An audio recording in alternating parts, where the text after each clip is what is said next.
Welcome back. This is the news part of my channel, and I am saddened by all of the posts that I've been tagged in, all of the messages that I have received. And I was sitting here looking up the stories that were sent to me. And as I look, it's just heartbreaking that a system that was created to protect children is failing them, has been failing them, and still is. And I don't know if it's getting better. I pray that I can speak to a caseworker or people that oversee the system, because I have been calling here in Texas. I reached out to I call it DHS. Some people say CPS, Children Protective Services, I believe it is. I call it DHS. In Philly is DHS. So I've been reaching out to them, and for some reason, the phone cuts off. They say they're going to transfer me. They don't. When I call back, they don't pick up. So it's been an ongoing thing of trying to reach out to them and have somebody sit down for an interview. So I was looking up a story that was sent to me on Facebook. I was tagged in, and this is in the No Gun Zones group, I believe. And it just basically is reporting on the negligence of the system. And as I was reading, I came down to a case that was that had involved a 3-year-old boy. He was brought into St. Christopher's Hospital, that's in Philadelphia, and he had bruises on his arms. He had bruises on his hands and his face. They examined him and then diagnosed him with bradycardia, a slow heartbeat caused by dehydration or extreme dieting or malnourishment.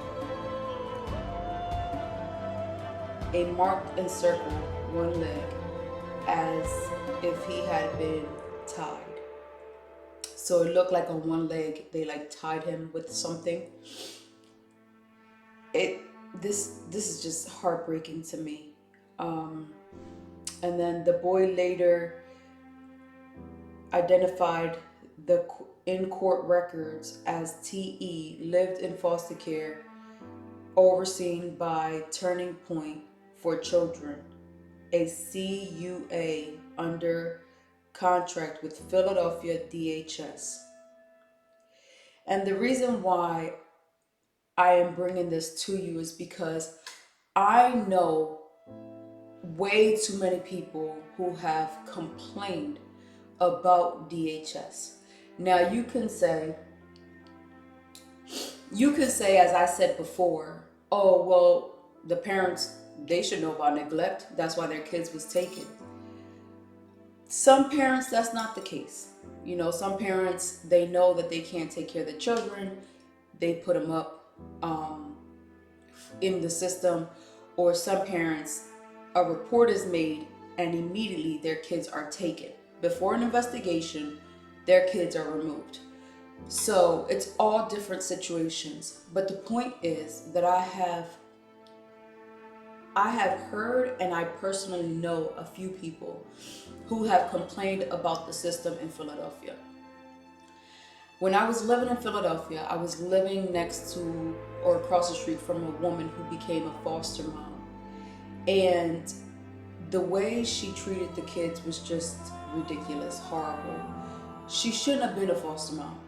And she was like, if it wasn't for the money, lady, the money is not that good. And I told her, please don't come over here with that, because the money's not that good, first of all. Second of all, if that's why you're doing, you need to get out. And it was sad to see these teenage girls come into our home and the way they were treated. So I finally spoke up about that, but it needs to change. There's way too many kids losing their lives or being hurt in foster care more trauma added onto what they're going through. This report here says nearly half of the foster care lawsuits filed against Philly's CUA system involves, and they got it blacked out, or physical abuse. I believe that's sexual or physical abuse. And it says that as they examine every lawsuit filed against community umbrella agencies and Philadelphia DHS, they found that 69 directly involved children in the system. That's beyond sad to me. So I was searching it up online, and what came up was an article that says nearly half of foster care lawsuits filed against Philadelphia child welfare agencies involved physical abuse. The agency has been sued nearly 70 times for allegedly allowing, in their care, to be burned, beaten, sexually assaulted, and in 14 cases killed. The negligence of these agencies has resulted in injuries or wrongful deaths. It breaks my heart. It breaks my heart that this is what I have to report to you guys. And like I said, this channel is going to be for real stories. Happy ones, great memories, sad ones, tragic stories. I want you guys to get all of what's happening in the news, all of what is happening in foster care. I don't care what state it is. If something is going on, then I am going to report about it, because we need to know. This system was created to protect children, to give them a better environment, to put them with loving, caring parents, and it seems that they are failing our children. And it hasn't changed, because when I was in the system, I remember a lot of things going on, and there was only one caseworker that I remember that took the time to listen to me. The other caseworkers did not. It felt like they were so dismissive, and they would believe the parents, and they would label you a bad child. They would give you a label that required medication, and everything was, if we can't deal with her or him, put them in the detention center if they're teens, put them in boot camp, give them medication. Like, getting to the root of the problem was just too much for people. And we weren't believed. Many of our foster parents put their hands on us. Many of them did nasty things to children. Or the females who were foster parents allowed men to be involved, or people to be involved, they allowed them in the house and wouldn't supervise, and they wouldn't know what was going on. So I remember one foster home, there was a boy who came back to visit and ended up doing something to one of the children. The sad truth is that we don't really know what's going on in these foster homes, and I wish that some of the caseworkers would open up. If you were a caseworker and can speak up, even if we have to change your appearance or your voice, I would love to hear from you. I would love to hear from you. This story that I'm bringing to you today is about a father of 9 adopted boys, and he pleads guilty to abusing 4 of them. This is sexually abusing them.